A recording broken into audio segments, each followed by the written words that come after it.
Cok, Gun Pilawan. Motor Suzuki awet dan tahan lama, tapi kenapa nggak laku di Indonesia?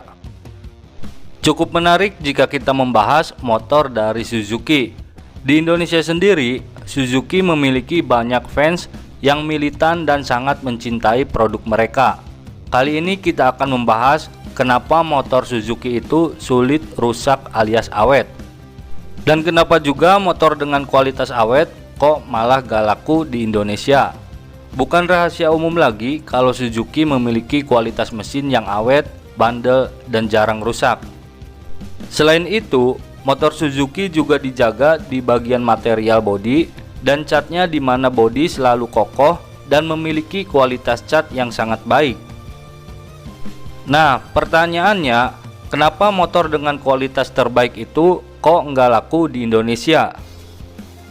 Ada banyak faktor yang membuat kenapa Suzuki saat ini semakin ditinggalkan di Indonesia, dan faktor-faktor ini pun saling berkesinambungan. Selama ini, yang jadi biang kerok semakin merosotnya penjualan Suzuki di Indonesia adalah karena masalah desainnya. Memanglah betul, Suzuki gagal mengikuti tren dan kekeh dengan pakem desain mereka sendiri. Padahal dulu Suzuki motornya keren-keren banget.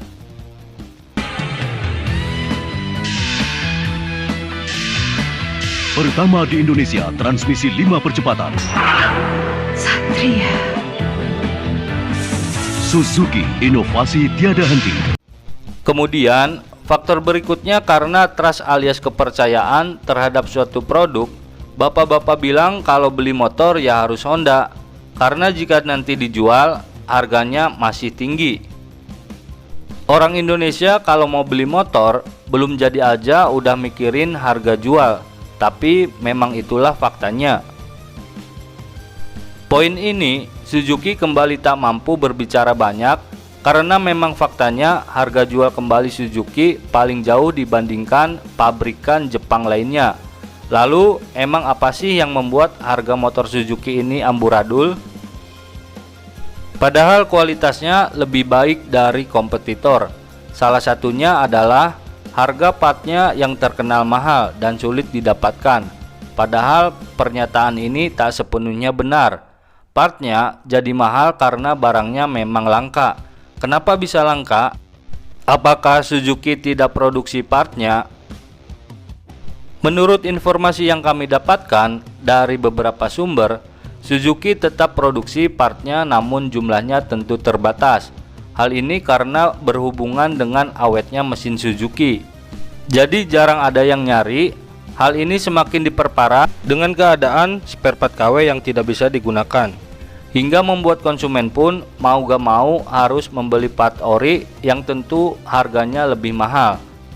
Lagi pula, merek sebelah katanya paling laris di Indonesia.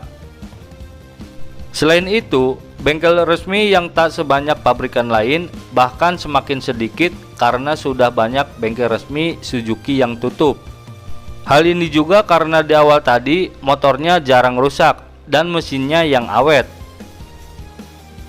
Rentetan hal di atas ditambah dengan desain motor Suzuki yang akhir-akhir ini selalu absurd, membuat Suzuki semakin sulit untuk kembali ke jalan yang benar.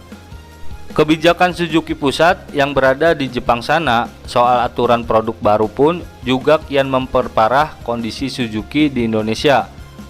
Dan untuk sementara waktu, karena Suzuki secara global juga sedang kesulitan secara finansial, jadi kita hanya bisa berharap Suzuki bisa segera bangkit lagi dengan produk-produk revolusionernya yang selalu kita tunggu.